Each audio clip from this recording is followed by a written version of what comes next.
NSC 회의를 열어 핵실험장 폐기를 비핵화의 첫 조치라고 평가했습니다. 북한 김정은이 비핵화 조건으로 체제보장과 평화협정 체결, 경제 지원 이 세 가지를 요구했다고 폼페이오 미 국무장관이 밝혔습니다. 최선희 북한 외무성부상은 미국의 대화를 구걸하지 않겠다며 또다시 정상회담 재고를 언급했습니다. 부산 유명 맛집들을 점검해보니 행주에 오물이 묻어있고 쓰레기통에 식재료를 넣어두는 등 위생 상태가 엉망이었습니다. 이거는 같이 재료라 같이 있는 거는 조금 진짜 이런 거는 잘못. 원산지와 유통기한에 속인 업체들도 무더기로 적발됐습니다. 조현아 전 대한항공 부사장이 필리핀 가사도우미를 불법 고용한 혐의로 출입국 당국에 소환됐습니다. 필리핀 가사도우미를 불법으로 고용했다는 혐의에 대해서 인정하십니까? 무리를 일으켜 죄송합니다. 검찰은 조양호 회장의 탈세 혐의와 관련해 한진 빌딩 등 10여 곳을 압수수색했습니다. 어젯밤 마포대교에서 투신하려는 사람을 지나던 시민이 붙잡아 구했습니다. 아마 제가 아니더라도 다른 분이 저랑 똑같이 행동했을 거라고 생각합니다. 우리 주변의 시민 영웅들을 보도합니다.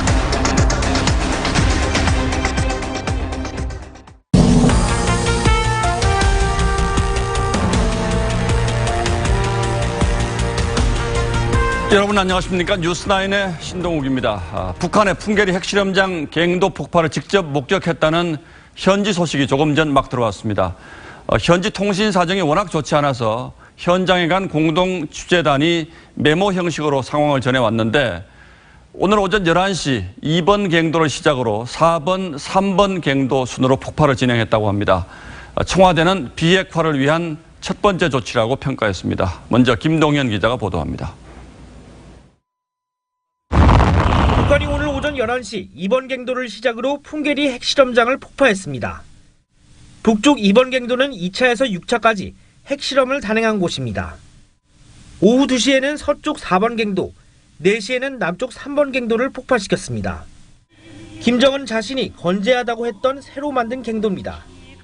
기존 실험 시설보다 더 큰 2개의 갱도가 더 있고 이는 아주 건재하다고 말했습니다. 1번 갱도는 1차 핵실험 이후 방사능 유출과 붕괴로 사실상 폐쇄된 상태입니다. 핵실험장 폐기는 오후 4시 17분 부대 막사를 폭파하는 것으로 끝났습니다. 풍계리 현지가 오늘 밤부터 내일까지 비가 올 것으로 예보돼 폐기 행사를 하려면 오늘 할 것으로 점쳐졌습니다. 북한 김정은 위원장이 핵실험장 폐기를 직접 참관했는지 여부는 알려지지 않았습니다. 청와대는 정의용 국가안보실장 주재로 NSC 상임위원회 회의를 열었습니다. 북한의 핵실험장 폐기가 북한의 완전한 비핵화를 위한 첫 번째 조치라고 평가했습니다. 오늘 폐기 현장은 전문가 없이 기자들만 참관했습니다. 증거인멸이라는 해석이 있지만 추후에 IAEA가 핵실험장을 사찰할 수도 있다는 관측도 나옵니다. TV조선 김동윤입니다. 북한은 갱도뿐 아니라 관측소와 군 막사 등 부대 시설도 완전히 폭파했습니다. 어떤 방식으로 폭파가 진행됐는지 김정우 기자가 이어서 보도합니다. 함경북도 길쭉은 만탑산 계곡엔 모두 4개의 갱도가 있습니다. 앞서 북한은 모든 갱도들을 폭발하는 방식으로 북락, 즉 무너뜨리고 입구를 완전히 폐쇄하겠다고 예고한 바 있습니다. 고성능 폭약을 안쪽부터 단계적으로 폭파하면서 출입구까지 폭파 또는 콘크리트로 막는 방법으로 보입니다. 갱도 4곳의 구조와 집안 환경이 다르기 때문에 각각 다른 방식의 폭파가 진행됐을 가능성도 있습니다. 북한은 지상의 모든 관측 설비와 연구소, 경비 관련 구조물도 철거한다고 했습니다. 핵시험장 폐기와 동시에 경비 인원들과 연구사들을 철수시키며 핵시험장 주변을 완전 폐쇄하게 된다. 북한은 예고대로 갱도와 관측소, 막사 등을 4-5시간에 걸쳐 순차적으로 폭파하는 방식을 택했습니다. 국제사회에 공인된 검증을 받는 사찰을 받는 과정이 생략되어 있기 때문에 절반의 조치에 불과한 것이다. 군비통제 조약의 원칙과 상식에 구체적인 폐쇄 상황은 5개국 취재진이 원산으로 복귀한 뒤 보낼 기사와 영상으로 확인될 전망입니다. TV조선 김종우입니다. 이번에 외부 세계에 처음으로 공개된 풍계리 핵실험장은 북한 핵개발 역사가 고스란히 담긴 곳입니다. 6차례 핵실험에 지반도 내려앉았고 주변 지역은 방사능에 오염됐을 가능성도 있습니다. 정운섭 기자가 보도합니다. 2006년 10월 1차 핵실험부터 지난해 9월까지 북한은 6차례 핵실험을 모두 풍계리 만탑산 지역에서 실시했습니다. 4곳의 갱도 가운데 1번 갱도는 1차 핵실험 직후 무너져 내린 것으로 추정됩니다. 나머지 5차례 핵실험은 달팽이관 모양으로 지은 2번 갱도에서 모두 진행됐습니다. 지난해 6차 핵실험 이후엔 모두 10차례 유발 지진이 발생했고 거대한 싱크홀이 생겨나 만탑산 정상이 3에서 4m가량 내려앉았습니다. 대륙간 탄도 로켓 장착용 수소탄 시험에서 완전 성공. 방사능 유출로 풍계리 인근 지역엔 이른바 귀신병을 호소하는 주민들이 생겨났다는 증언도 있습니다.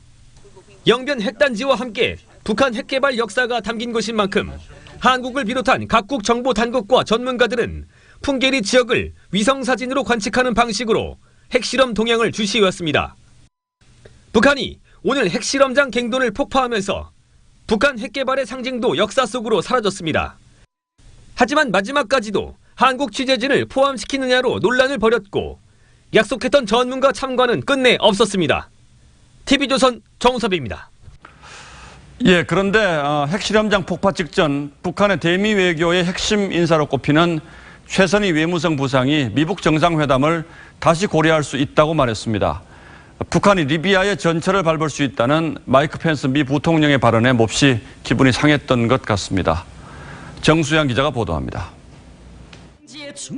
지난 8일 김정은 위원장 방중 당시 한 여성이 김여정 옆에 서서 시진핑 주석과 악수를 나눕니다. 북한의 대미 외교를 담당하는 최선희 외무성 부상입니다. 최 부상은 오늘 담화를 발표해 미국의 대화를 구걸하지 않겠다고 했습니다.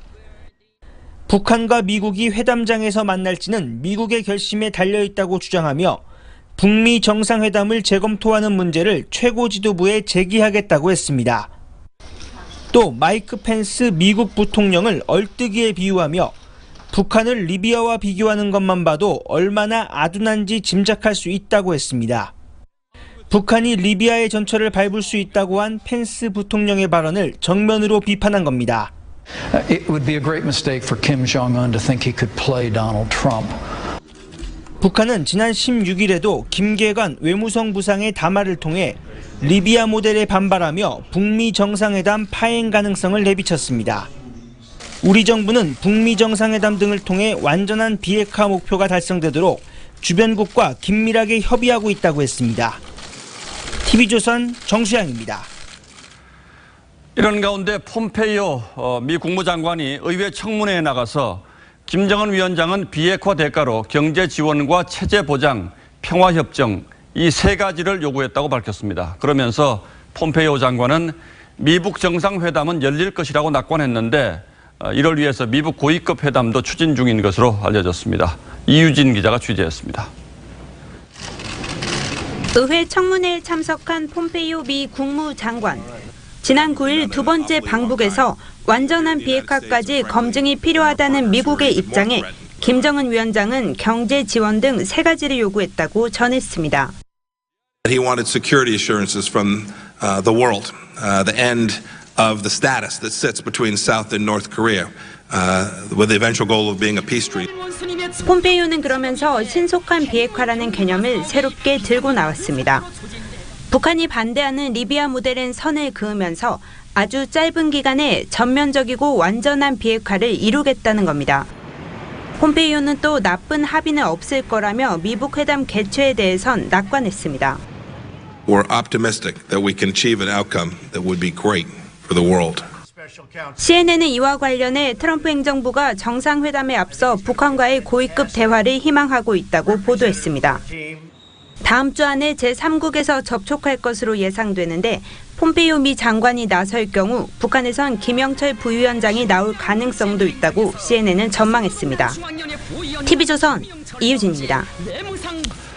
예, 전에는 드렸습니다만 풍계리 핵실험장 폭파 소식이 워낙 급박하게 들어와서 저희가 리포트의 자세한 내용을 다 담지 못했습니다. 나머지는 강상구 정치부장에게 직접 좀 물어보도록 하겠습니다. 자, 강 부장. 예. 강 부장 오후 회의까지만 해도 이 소식이 오늘 들어올 수 있을지 잘 모르겠다 이렇게 얘기했잖아요. 네, 맞습니다. 예. 오늘 했는지 안 했는지조차 오늘 뉴스에서 보도할 수 있을지 자신이 없었죠. 예. 왜 그렇게 생각한 겁니까? 어제 원산을 떠난 이후로 사실 우리 방북 취재단하고는 연락이 두절된 상태였습니다. 연락이 온 거는 오늘 오후 7시가 조금 넘으면 7시 16분 상황이었습니다. 이제 2시간도 안 됐군요. 그렇죠. 그러니까 폭파 이후 2시간 후에 저희한테 연락을 해왔는데, 그리고 지금으로부터 2시간 전이었는데 예. 시간대별로 몇 번 경도를 폭발시켰는지 간략하게 딱 그 내용만 정리된 내용이었습니다. 북측이 제공한 휴대전화로 아마 내용을 최소화시켜서 전한 것으로 보입니다. 자, 그런데 기자들이 어디서 어떻게 폭파되는 장면을 지켜봤는지 이건 좀 뭐 알려진 게 있습니다. 그건 이제 후속으로 또 한 번 메모가 들어왔는데 예. 500m 정도 떨어진 곳에서 산을 올라가서 봤다고 합니다. 1차로 한 11시에 2번 갱도 폭발 당시의 모습 묘사도 들어와 있는데, 핵무기 연구소 부소장이라는 직함을 가진 사람이 폭파가 어떤 식으로 진행될지 사전 설명을 좀 했다 그럽니다. 그리고 입구에서 폭발이 시작되면서 흙과 바위가 쏟아져 나오고, 그다음에 갱도 안에서도 2번의 폭발음이 더 들렸다고 목격자들이 전했습니다. 자, 그러니까 이 영상이 들어온 건 아니고 기자들이 그 모습을 보고 이제 메모 형식으로 전달해왔다 이런 얘기잖아요. 그렇죠. 이제 텍스트로 써서 전했으면 좀 더 자세하게 전했을 텐데 전화로 이제 아주 골자만 불러만 준 거군요. 예. 자, 그럼 영상은 언제쯤 확인할 수 있습니까? 내일 오전 7시, 6시에서 7시쯤에 원산에 돌아갈 거라고 전해왔습니다. 그러니까 시청자 여러분들도 내일 7시, 아침 7시 이후에는 영상으로 핵실험장 폭발 장면을 확인할 수 있지 않을까. 그러니까 예상합니다. 가는데 12시간 정도 걸린다고 보면 지금쯤은 또 원산으로 출발을 했겠군요, 열차가. 그렇습니다. 아니면 더 이상의 소식이 안 들어오는 걸로 봐서는 또 통신 두절 상태. 또 통신 두절이다. 자, 김정은 위원장 직접 가서 볼 것이다 이런 전망도 일부 있었잖아요. 그건 확인됐습니까? 대목이 관심 포인트였는데 간단한 메모긴 했지만 핵심 내용은 다 전달을 했거든요. 만약에 김정은 위원장이 직접 참관을 했다면 이런 메모를 전하면서 그 내용을 빠뜨리지는 않았을 것 같아요. 아마도 안 봤으니까 그 내용이 지금까지 안 들어온 게 아닌가라고 짐작은 합니다. 예, 청와대는 이번 조치를 비핵화의 첫 조치다 이렇게 평가했고, 또 일각에서는 증거 인멸행위다 이런 또 평가도 있잖아요. 어떻게 평가합니까? 청와대는 일단 북한 김정은 위원장이 스스로 했던 약속을 지켰다라는 점은 좀 평가를 해볼 만한 것 같습니다. 예. 미북 정상회담을 앞두고 북한으로서는 성의를 표시했다. 이렇게도 볼 수 있겠죠. 오늘 아침에도 북한은 미국 비난을 이어갔지만 일단은 미북 정상회담 성사에는 청신호가 켜진 게 사실인 것 같습니다. 예, 뭐 정상회담은 할 것 같고요. 제가 봐도. 그렇다면 북한 비핵화 의지는 확인됐다고 봐야 할까요? 관련해서 핵실험장 폐기 현장을 목격한 AP 기자가 기사를 짤막하게 하나 썼는데 거기 보면 아직도 우려가 남아있는 것 같습니다. 이런 표현이 있습니다. 핵실험장을 폐기했지만 돌이킬 수 없는 움직임은 아니다. 이건 AP 기자의 생각인 거죠? 예, 그렇습니다. 이게 무슨 말이냐면은 북한은 이미 핵무기를 완성했다면서 더 이상의 핵실험은 필요 없다. 이렇게 얘기를 했었거든요. 실제로 현재의 기술 단계에서는 진짜로 폭발을 일으키지 않고 시뮬레이션만 갖고도 핵을 개발할 수가 있습니다. 그러니까 진정한 비핵화를 위해서는 더 많은 가시적인 조치가 필요합니다. 쇼라는 비판 나오는 것도 그래서 그런 겁니까? 그렇죠. 일단 김정은 위원장이 스스로 약속했던 전문가 참관이 실현되지 않았다는 점을 AP는 지적하고 있습니다.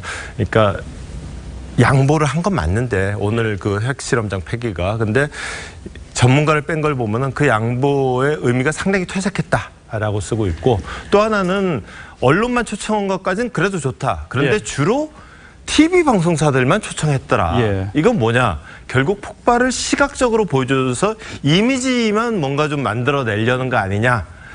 이런 지적인데, 그러니까 우리가 흔히 하는 쇼라는 말을 이렇게 좀 애둘러서 표현한 것이 아닌가라고 해석을 해봅니다. 예, 뭐 의미 자체는 행위 자체는 평가할 만하지만 평가할 만한 구성은 자세히 따져보면 우리가 냉정하게 짚어봐야 될 부분도 역시 있다 이런 얘기겠네요. 예, 강상구 기장 잘 들었습니다.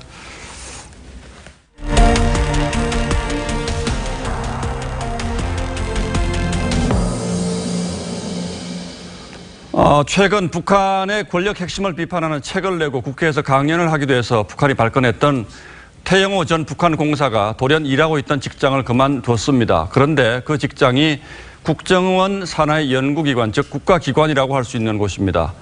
본인이 좀 더 자유롭게 활동하고 싶어서 그만뒀다는 얘기가 나오긴 했습니다만 그래도 시점이 그 말을 그대로 받아들이기에는 좀 미묘합니다. 이채연 기자가 보도합니다.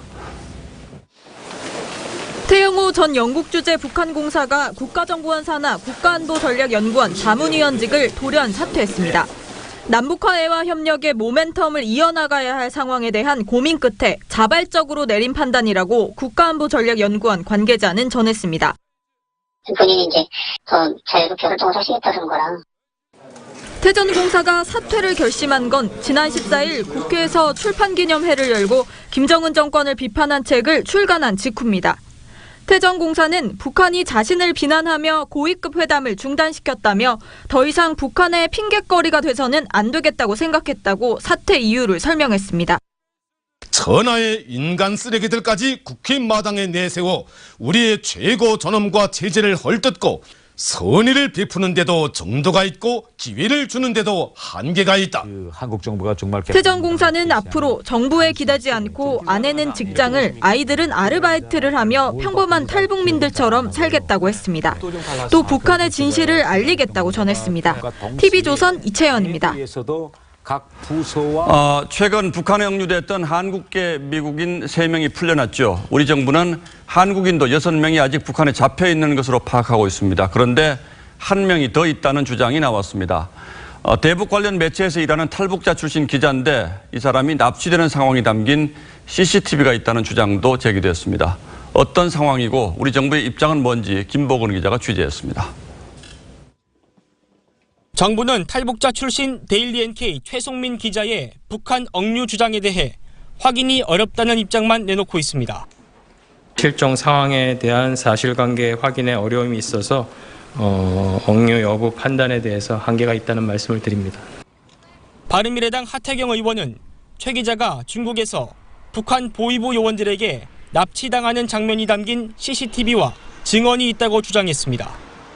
납치하기 위해서 그리고 하기 위해서 몸싸움을 한 거죠. 서로 격투에 가까웠다. 그 장면이 이제 중국 CCTV에 찍혀 있다는 겁니다. 그 동네 사람들이 또 그걸 다 본 겁니다. 정부가 의지를 갖고 중국 정부에 CCTV 공개를 요구하라고 주장했습니다. 데일리 NK 측도 최 기자가 북한의 유인 납치에 걸려든 것으로 파악하고 있다고 말했습니다. 하 의원과 최 기자의 부인은 어제 천혜성 통일부 차관에게 석방송환 청원서를 전달했습니다. 강제로 납치되어 간 이런 저희 남편뿐만 아니라 납치되어 간 그런 빈도를 빠른 시일 내에 꼭 송환을 시켜주시기를 간절히 바라는 심정으로. TV조선 김보건입니다. 예, 지금 저희가 뉴스를 진행하는 동안에 북한 당국, 그러니까 북한 핵무기 연구소의 공식 성명, 그러니까 풍계리 핵실험장을 폭파했다는 북한 당국의 이 공식 성명이 지금 막 들어왔습니다. 그러니까 북한 당국도 핵실험장 폭파를 공식적으로 이제는 확인을 한 셈입니다. 예, 다음 뉴스입니다. 드루킹이 이끄는 경공모 경제공진화 모임이 댓글 작업을 한 기사는 9만 건이 넘는 것으로 경찰은 지금 파악하고 있습니다. 그 구체적인 내용에 대해서는 아주 일부를 제외하고는 알려진 바가 없는데 뉴스나인 취재진이 경공모 회원들의 텔레그램 대화방에서 댓글 조작 작업을 한 것으로 보이는 기사 주소 508개를 확인했습니다. 기간은 지난해 대선 직전인 4월 17일부터 5월 8일까지 22일 동안입니다. 5월 9일에 대선이 치러졌으니까 이 기간은 선거 판도에 큰 물줄기가 형성되던 아주 중요한 시점이었다고 볼 수 있습니다. 이유경 기자가 이 기사들에 달린 댓글들을 하나하나 분석해서 그 의미를 찾아드리겠습니다. 구속된 서유기 그리고 광저우 문이란 또 다른 회원이 URL을 던져주면 경공모의 댓글 작업이 시작됩니다. 취재진이 경공모 핵심 회원들의 대화방에서 입수한 기사 URL 가운데 지난해 4월 17일부터 대선 전날까지의 508개의 기사를 분석해봤습니다. 삭제된 기사 18개를 제외하면 490개, 대부분 네이버지만 다음 5개, 네이트도 1개가 들어있습니다. 문재인 후보 동향과 공약 등의 기사는 163개입니다. 문준용 씨 취업 특혜 논란이 17개, 송민순 회고록 논란 12개 등 문 후보가 공격받던 이슈들에도 경공모는 작업을 집중했습니다. 다른 후보들의 동향을 다룬 기사가 173개입니다. 이 가운데 60%가 안철수 후보 관련입니다. 지난 2월 김경수, 오사카란 댓글 활동을 벌인 경공모 회원 추정 아이디는 갑철수, MB 아바타라며 직접 댓글을 달고 안 후보를 비난했습니다. 문 후보의 진보 지지층을 상당 부분 흡수한다는 평가를 받았던 심상정 후보도 주 공격 대상이었습니다. 경공모는 특히 TV토론과 사전투표, 여론조사 발표가 있는 날 더 활발히 활동했습니다. 경공모 작업 기사들은 초 단위로 수백 개, 수천 개 조작이 이루어지고 있다. 5분 만에 베스트 댓글이 바뀌었다. 댓글 조작단이 쳐들어왔다거나 소름 끼친다는 등 매크로 조작을 눈치챈 누리꾼들도 여러 보입니다. 경찰이 확인한 경공모 댓글 작업 기사는 2016년 10월부터 올해 3월까지 9만여 건입니다. 드루킹 조직은 댓글 조작을 위해 매크로와 수작업을 병행했다고 진술하고 있습니다. TV조선 이유경입니다. 이른바 땅콩 회항으로 경찰 조사를 받았던 조현아 전 대한항공 부사장이 이번에는 필리핀 가사 도우미를 불법 고용한 혐의로 다시 경찰에 출두했습니다. 같은 시간 아버지인 조양호 한진그룹 회장은 탈세 혐의로 압수수색을 받았습니다. 보도에 박경준 기자입니다. 조현아 전 대한항공 부사장이 땅콩 회항 사건 뒤 3년 5개월 만에 포토라인에 섰습니다. 무리를 일으켜 죄송합니다. 같은 시각 아버지 조양호 한진그룹 회장도 탈세 혐의를 받아 한진빌딩 등 10여 곳을 압수수색 받았습니다. 조 전 부사장은 어머니인 이명희 이루재단 이사장과 주도해 10년 동안 필리핀 가사도우미 10여 명을 불법 입국시킨 혐의를 받습니다. 특히 이 이사장은 대한항공 비서실 직원에게 연락해 가사도우미를 대한항공 연수생으로 위장 입국시켰다는 의혹을 받습니다. 외국인이 가사도우미로 취업하려면 재외동포나 결혼이민자 비자가 있어야만 합니다. 조 전 부사장은 이외에도 아버지와 함께 탈세 밀수 혐의를 받고 있습니다. 이 이사장도 차녀 조현민 전 대한항공 전무와 직원 폭행 혐의로 경찰 수사를 받고 있습니다. 이 때문에 법무부는 세 모녀 모두 출국할 수 없도록 조치했습니다. 폭행, 탈세, 출입국 관련 위반 등 각종 혐의로 한진그룹 총수 일가 대부분이 검경의 조사를 이례적으로 동시에 받게 됐습니다. TV조선 박경주입니다. 행주와 선반 위에 쥐 배설물이 널려 있고 식자재를 쓰레기통에 넣어두는 이런 양심불량 음식점들이 아직도 있습니다. 경찰이 부산에서 소문난 맛집들을 점검해본 결과입니다. 하동원 기자입니다. 경찰이 식당 창고를 압수수색합니다. 음식물 쓰레기통과 식재료를 함께 보관합니다. 이거랑 같이 재료랑 같이 있는 거는 조금 진짜 이런 거는 잘못된 거 맞나요? 식당에서 쓰는 행주에는 온통 쥐 배설물 투성입니다. 선반에도 쥐 배설물이 널려 있습니다. 쓰레기통에 물을 담고 주꾸미를 해동하기도 합니다. 또 다른 식당은 기름때로 얼룩진 환풍기 아래에서 음식을 만듭니다. 기름이 뚝뚝 떨어져가지고 지금 누룽지 만드는데 다 들어가겠습니다. 경찰과 식약처는 지난 4월부터 부산 관광특구의 음식점 35곳을 집중 단속했습니다. 중국산을 국산으로 원산지를 속이고 유통기한을 2년 넘긴 식재료를 쓰던 음식점 25곳을 적발했습니다. 맥주 같은 경우는 삭혀서 사용을 해도 괜찮다고 생각을 해서 사용을 하고 있었는데 그게 이제 오래됐다고 이제 문제 삼으시니까 모두 인터넷과 방송을 통해 맛집으로 유명세를 얻은 곳들입니다. 인터넷에 이제 맛집으로 소개된 업체들을 이제 찾아다니면서 투어를 하는 그런 관광이 또 있습니다. 이번 단속에는 일본인 관광객이 많이 찾는 유명 식당과 호텔 레스토랑도 적발된 것으로 알려졌습니다. TV조선 하동훈입니다. 환경부가 최근 일회용품 사용을 줄이자는 행사를 잇따라 열고 있습니다. 취지는 좋은데 방식이 논란입니다.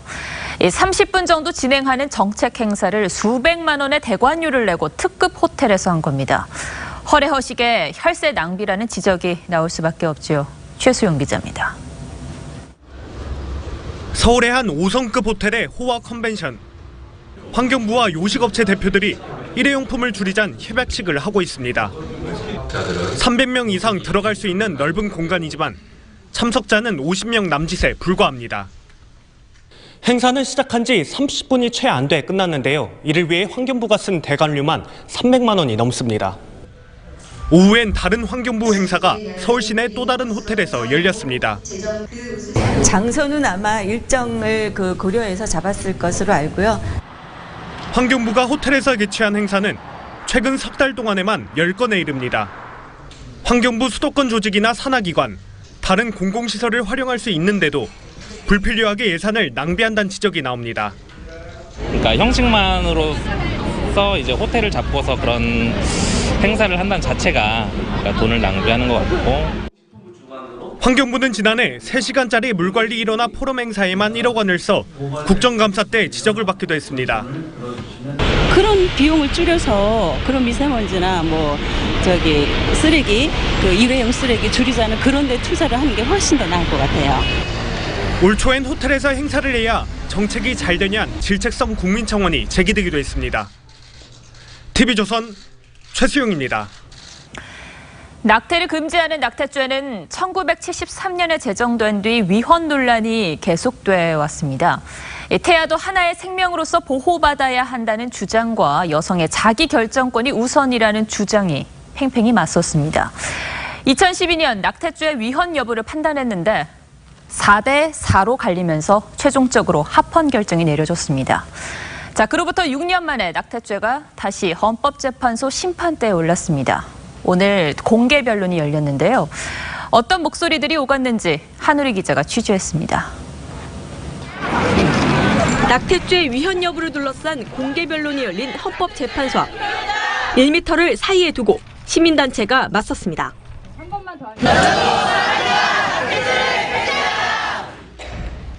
공개 변론에서는 양쪽 의견이 팽팽하면서도 낙태 허용 범위가 바뀌어야 한다는 점을 공감하는 분위기로 이어졌습니다. 중절 수술로 기소되자 헌법 소원을 제기한 산부인과 의사 A씨의 대리인들은 임신 12주까지는 태아가 불완전한 생명이므로 여성 자기결정권이 앞서야 한다고 주장했습니다. 한 해 30만 건에 이르는 중절 수술이 음지에서 이뤄져 여성 생명에 큰 위험을 불러온다고도 지적했습니다. 이에 법무부 측은 태아도 헌법이 정한 생명권이 있다며 12주여도 감각기관을 갖는다고 반론했습니다. 다만 여성의 마음을 헤아리지 못한 측면이 있었고 여성 자기결정권을 침해하려는 게 아니다라면서 입법으로 낙태 허용 범위를 확대해야 한다는 공식 입장을 냈습니다. 변론을 들은 이진성 헌재 소장은 여성의 출산과 양육의 부담에 대해 남자로서 마음이 찔린다고 말하기도 했습니다. 6년 전 헌법재판소가 낙태를 처벌해야 한다고 판단한 것과 달리 지금은 재판관 다수가 법을 재정비해야 한다는 입장이어서 앞으로 어떤 결정이 나올지 주목됩니다. TV조선 한울입니다. 29명의 목숨을 앗아간 제천 화재 현장 모습입니다. 당시 1층에 기둥만 세운 필로티 구조가 문제로 지적됐었지요. 오늘 새벽 똑같은 필로티 구조의 한 빌라에서 불이 났습니다. 다행히 인명피해는 없었습니다. 자, 뭐가 달랐을까요? 장윤정 기자가 취재했습니다. 1층 필로티 주차장이 불길에 휩싸였습니다. 소방관들이 사다리를 타고 건물에 진입하고 다급히 에어매트를 설치합니다. 오늘 새벽 1시 반쯤 서울 서초구의 5층 빌라 건물에서 불이 났습니다. 불은 필로티 공간에 주차된 차량에서 시작돼 주변 차량으로 번졌습니다. 건물 벽면은 이렇게 온통 시커먼 그을음으로 뒤덮였습니다. 필로티 구조에 화재가 나면 굴뚝 효과가 발생합니다. 29명이 목숨을 잃은 제천 스포츠센터에선 불이 건물 외벽을 타고 번졌습니다. 하지만 이번엔 40분 동안 건물 1층만 태우고 꺼졌습니다. 차이는 외벽 소재. 제천 화재 땐 드라이비트란 외장재가 불쏘시개 역할을 했습니다. 거긴 드라이비트는 아니고 대리석으로 이제 마감을 해놓은 곳이라. 불이 번지지 않은 덕분에 주민들은 구조될 때까지 집안에서 안전하게 기다렸습니다. 진압이 덜 된 상태였던 것 같습니다. 그래서 잠시 안에서 기다리는 게 낫겠다. 주민 14명 가운데 크게 다친 사람은 없습니다. 비용이 더 들어도 불연제를 써야 하는 이유가 이번 화재로 입증됐습니다. TV조선 장윤정입니다. 네, 각박한 사건 사고 소식은 잠시 접어두고 이번엔 우리 주변에 있는 영웅들 이야기 전해보려 합니다. 불이 난 집에 뛰어들어서 의식을 잃은 이웃을 구하고 투신을 시도하던 사람을 지나가던 시민이 붙잡아서 구했습니다. 현실 속 슈퍼맨은 이런 분들이 아닐까 싶습니다. 오늘의 포커스입니다. 10m를 채 걷지 못하고 그대로 쓰러집니다. 사람들은 박 씨를 지나치고 출근하기 바쁩니다. 오가는 시민들도 장군의 범행을 모른 척했습니다. 넉 달 전에 숨진 걸로 확인됐습니다. 그동안 어느 누구도 출근길에 쓰러진 아파트 경비원이 시민들의 무관심 때문인데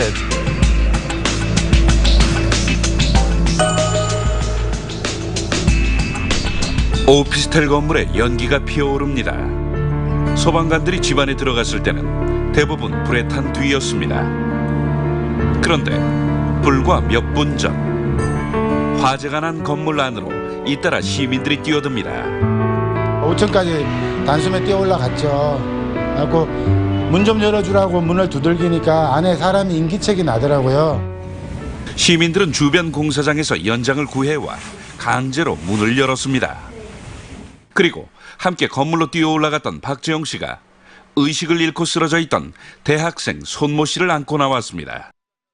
손 씨는 중상을 입었지만 위험을 감수한 시민들 덕에 목숨을 건졌습니다.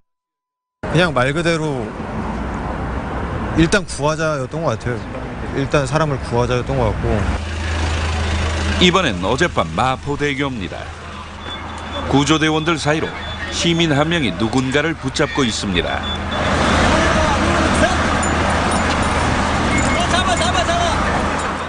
34살 변모 씨가 다리 밑으로 뛰어내리려는 순간 자전거를 타고 지나가던 시민 조상현 씨가 변 씨와 대화를 시도했습니다.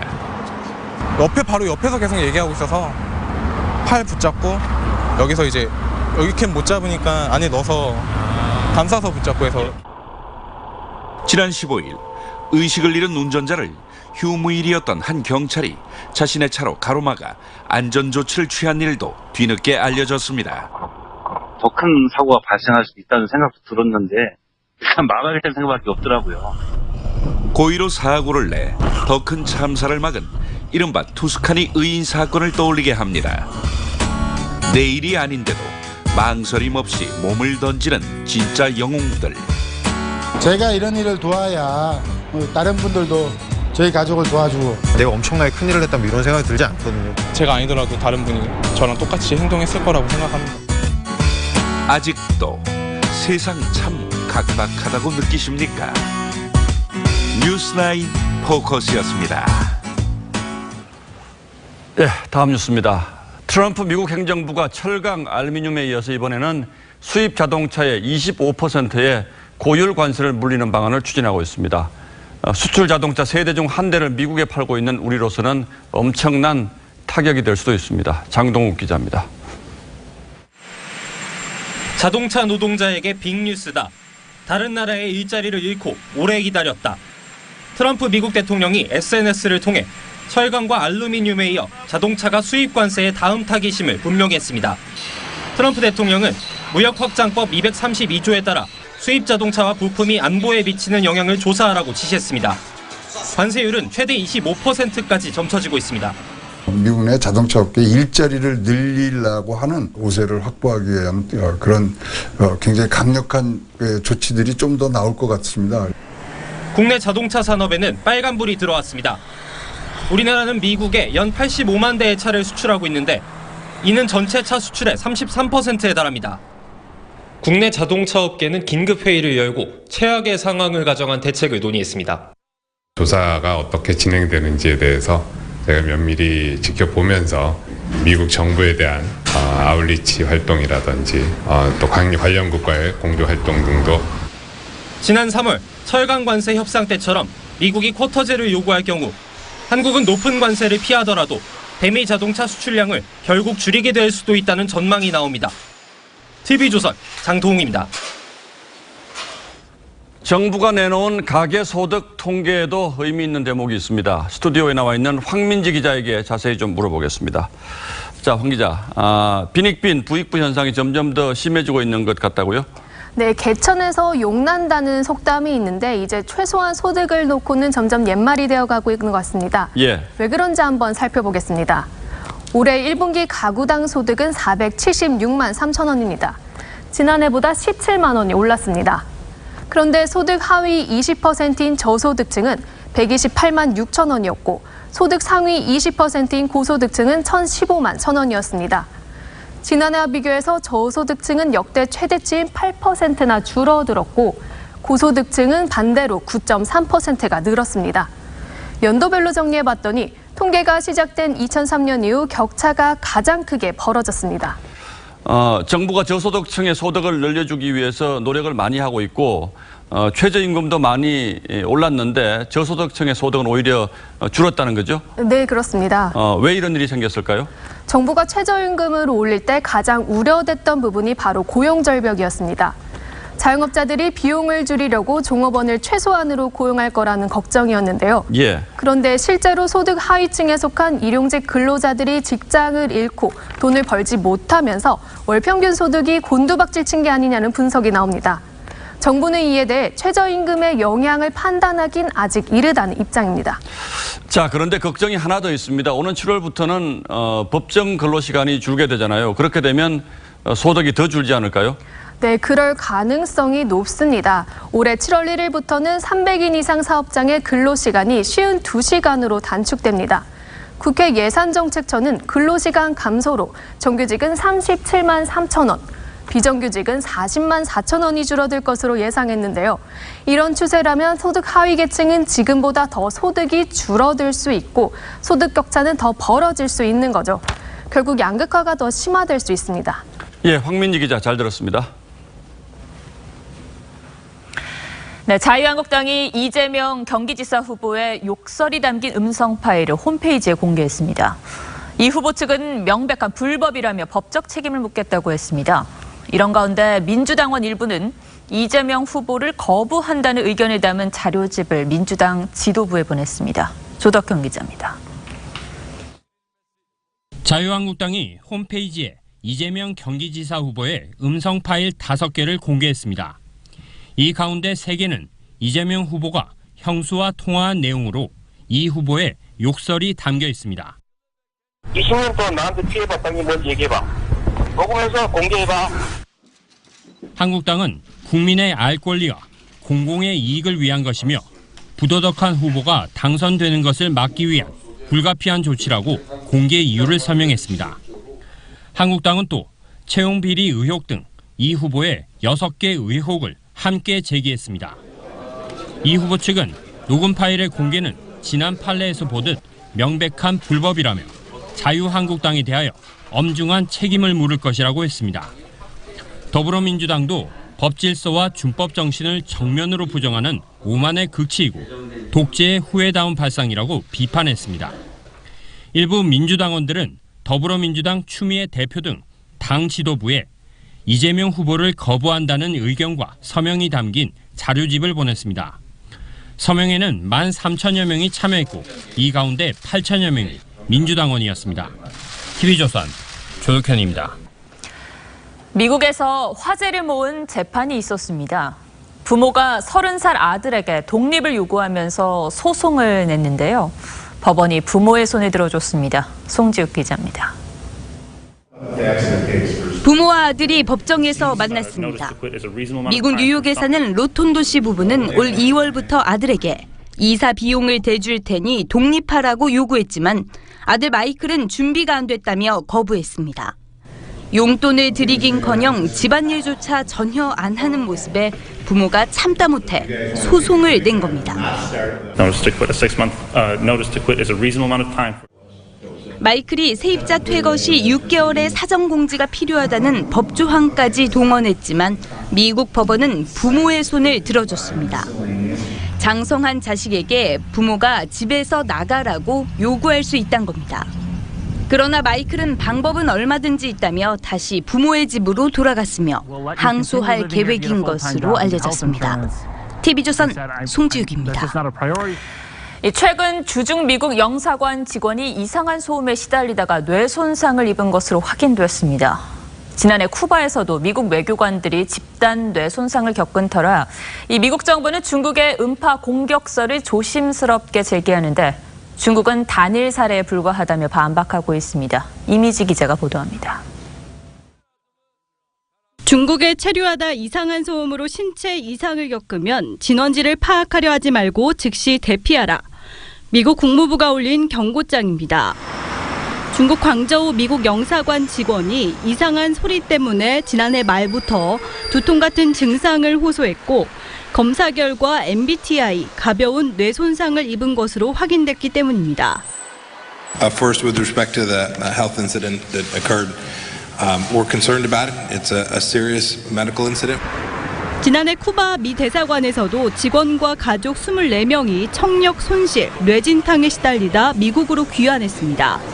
당시 미국 정부는 쿠바 음파 공격설을 제기하며 외교관 15명을 추방하는 강경 조치를 취했습니다. 폼페이오 장관이 이번 사건을 쿠바 사례와 연결짓자 We had an incident in Guangzhou that was very similar and entirely consistent with the medical indications that have taken place to Americans working in Cuba. 중국 정부는 단일 사례에 불과하다며 음파 공격설을 반박했습니다. 那么我想告诉朋友们的是我们很负责任地进行了调查没有发现任何组织任何个人来做这种所谓的 남중국해와 무역 등으로 갈등을 겪는 미중 양국이 이번엔 미스터리 소음이라는 또 다른 난관에 부딪혔습니다. TV조선 이미지입니다.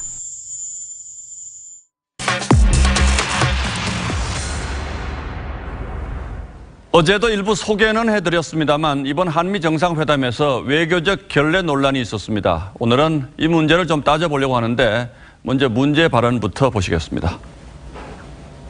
And I don't have to hear the translation because I'm sure I've heard it. 자, 강동원 기자, 통역할 필요 없다, 다 하는 얘기다 이런 얘기를 하는 것 같은데 이건 어떻게 봐야 합니까? 그러니까 이제 쇼맨십이 강한 트럼프 대통령이 문재인 대통령에게 친근감을 우회적으로 표현한 거라고 볼 수 있습니다. 하지만 외교적 결례라는 지적도 있습니다. 어떤 이유가 됐든 간에 한 국가의 정상의 말을 들을 필요도 없다. 이렇게 이야기한 것이기 때문입니다. 이 형식에도 논란이 있었죠. 보통 정상회담 하고 나면 기자회견을 할 건지 말 건지 그리고 기자회견을 하면 기자들의 질문을 받을 건지 말 건지 이것도 사전에 다 조율이 돼야 하는데 이번에는 트럼프 대통령이 느닷없이 기자회견을 하자 이렇게 했다는 거잖아요. 예, 맞습니다. 돌발 기자회견에서는 트럼프 대통령에게 무려 28차례의 질문이 쏟아졌습니다. 이 트럼프 대통령은 문 대통령을 옆에 둔 채 정상회담과 관련이 없는 국내 정치 문제 등에 대해서도 장황하게 답변을 늘어놨습니다. 그러니까 34분 동안 진행된 기자회견에서 문 대통령에게 주어진 답변 기회는 단 2차례였고요. 발언 시간은 4분 정도에 불과했습니다. 특히 외신 기자들 역시 이 문 대통령에게 무례를 범했습니다. 트럼프 대통령의 발언이 끝나고 원래는 통역관이 문 대통령에게 통역을 해줘야 되는데 통역을 하기도 전에 외신 기자가 질문을 했습니다. 그래서 문 대통령에게 통역이 되지 못했던 질의응답이 몇 가지 있었다고 합니다. 트럼프 대통령의 이 발언을 보시면 여실히 드러나겠습니다. Do you want to interpret that for him so he can hear it? Because you know he's not hearing what we're doing here. 결국 이 기자회견 때문에 단독 정상회담도 당초 30분 예정했다가 21분으로 줄었고요. 그런데 트럼프 대통령이 뭐 다른 나라 정상들하고 얘기하면서 결례하는 건 유명하잖아요. 맞습니다. 뿐만 아니라 우리 정상들도 과거에 종종 이 외교적 결례를 당한 적이 많았죠. 맞습니다. 이 12월이었죠. 지난해 12월 문재인 대통령의 중국 국빈 방문 때 왕이 외교부장이 문 대통령의 팔을 툭툭 쳤습니다. 이것 때문에 결례 논란을 빚은 바가 있었고요. 부시 전 미국 대통령은 김대중 전 대통령을 디스맨, 그러니까 이 사람 이렇게 불렀고 부시 전 대통령은 또 노무현 전 대통령에게도 이지맨, 말하자면 쉬운 사람, 쉬운 남자 이런 표현을 써서 논란이 있었습니다. 사실 정상들 사이에서는 문화적 차이를 제대로 인식하지 못해서 발생하는 비의도적인 결례도 있을 것입니다. 그렇겠죠. 개인적인 습관 정도로 이해하고 넘어가는 경우도 많았었는데요. 하지만 외교력은 국력에 비례한다는 말도 있듯이 이 치밀한 신경전이 벌어지는 외교 무대에서는 결례 문제 반드시 짚고 넘어가야 할 것입니다. 예, 그래야지 다음에도 같은 일을 당하지 않을 수 있다. 뭐 이런 얘기도 되겠죠. 네. 강동원 기자 잘 들었습니다. 네, 미국 빌보드 뮤직 어워즈에서 2년 연속 수상한 방탄소년단이 금이 환영해 국내 일정을 시작했습니다. 이들은 내친 김에 빌보드 정상까지 오르고 싶다는 당찬 포부도 밝혔습니다. 박소영 기자입니다. 방탄소년단은 2년 연속 빌보드 뮤직 어워즈 톱 소셜 아티스트 부문 수상 비결로 소통과 교류를 꼽았습니다. 많은 분들과 소통하려고 했던 점, 그리고 정말 2018년 뉴미디어 시대를 맞아서 저희가 하는 이런 한국어들이 세계 여러 나라의 언어로 번역되고 유튜브나 혹은 그런 채널들을 통해서 쉽게 전파될 수 있었던 점도 퍼포먼스 그룹이란 본질에 충실했을 뿐이라면서도 꿈은 숨기지 않았습니다. 빌보드 핫백 1위 해보고 싶고요. 200도 1위 해보고 싶고요. 그래미도 가고 싶고요. 스타디움도 하고 싶고요. 정말 세계에서 가장 영향력 있는 가수가 되고 싶고요. 정규 3집 러브 유어셀프 전 티어는 땀의 결실입니다. 타이틀곡 페이크 러브는 지난 20일 빌보드 시상식에서 처음 공연하자마자 폭발적인 반응을 얻었습니다. 미국에 있을 때 현지 시간은 새벽이었어요. 그럼에도 저희 팬분들과 같이 저희 앨범을 같이 듣고 싶어서 저희 멤버들도 세계 최정상 보이그룹으로 자리매김한 이들의 목표는 뮤지션으로 성장하는 것입니다. 저희들이 저희 내에서 경쟁이 있는 것 같아요. 좀 더 잘하는 친구가 있으면 나도 좀 더 분발해야지. 방탄소년단은 8월 서울에서 러브 유어셀프 투어에 돌입해 미국, 영국, 독일, 프랑스 내 11개 도시를 돕니다. TV조선 박소영입니다.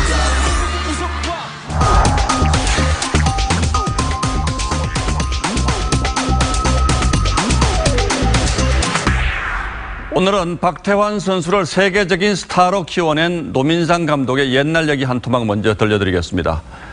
노 감독 역시 수영 선수 출신인데 10대 때 4년 선배였던 조우련 선수를 한번 이겨보는 게 소원이었답니다.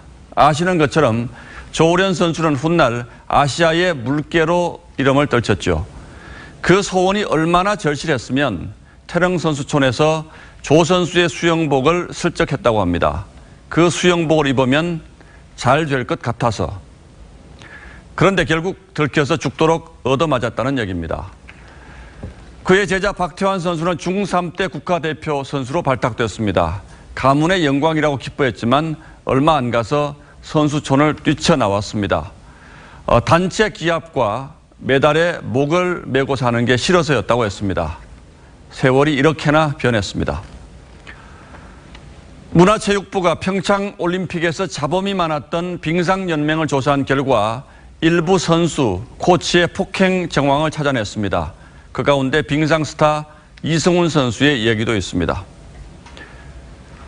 식당에서 밥을 먹다가 후배가 밥풀을 튀겨놓고 민망해서 웃는다고 머리와 배를 때렸다는 겁니다. 운동선수는 땀을 흘려야 한다면서 후배들에게 물구나무를 시켰다고도 했습니다. 이승훈 선수는 단순한 훈계였을 뿐 폭력을 행사하는 건 아니라고 해명한 것으로 알려졌습니다. 하지만 받아들이는 쪽은 그렇지가 않았던 모양입니다. 2013년 대한체육회는 선수의 29%가 폭력을, 10%가 성희롱을 당했다는 조사 결과를 발표했습니다. 지금 보면 심각한 실태죠. 그런데도 당시 체육회는 많이 좋아졌다고 했습니다. 폭력을 보는 국민의 상식적 눈높이가 그만큼 엄격해졌다는 얘기입니다. 구타와 폭력은 훈계와 지도 아니라 그 어떤 이유로도 합리화될 수 없습니다. 스포츠계 폭력의 뿌리는 무조건 복종하라는 군대 문화와 성적만 좋으면 된다는 메달 지상주의에 있습니다. 하지만 이번 경우에서 보듯이 우리는 이미 그렇게 해서 따낸 메달을 더 이상 반기지 않는 사회에 살고 있습니다. 5월 24일 앵커의 시선은 훈계와 폭력이었습니다.